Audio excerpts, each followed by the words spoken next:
কে ষষ্ঠ শ্রেণীর article ফ্র্যাগ্রেন্সের page number 1 activity 1 করে দেখাচ্ছি। দি সান ইজ ব্রাইট। দি সান, এখানে দি আর্টিকেল বসছে এই জন্যই তো সূর্য, চাঁদ এগুলো নির্দিষ্ট জিনিস, একটাই আছে। I have an apple. Apple A vowel দিয়ে শুরু, an apple. He is a lawyer, এখানে এ আর্টিকেলে বসেছে।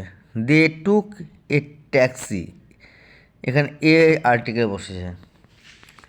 The cow gives us milk, এখানে দি আর্টিকেল বসছে। গরু আমাদের দুধ দেয়, দি কাউ।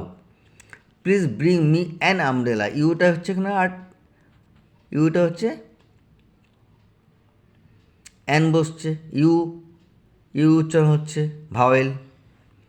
দ্বিতীয় activity 2, our teacher showed us a picture, এখানে আর্টিকেল এ বসলো। The old lady is my mother, এখানে the article, definite article the. I have a 1 rupee note, এটা মনে রাখবে, 1 আইডিয়ার 1 রুপি নোট এই ধরনের থাকলে এ বসবে। You can have an egg everyday, ইটা হচ্ছে vowel, an egg.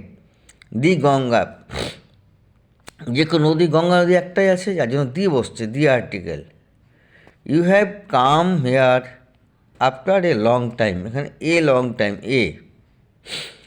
Next activity 3, gender, common gender, neutral gender তোমাদের বেছে বের করতে হবে। কমন জেন্ডার কী কী আসছে? Friend, children, teacher, doctor, parent, common gender. Neuter মানে অচেতন, যেমন গোল্ড, চেয়ার, বক্স, গ্লাস ইত্যাদি হচ্ছে নিউটার জেন্ডার।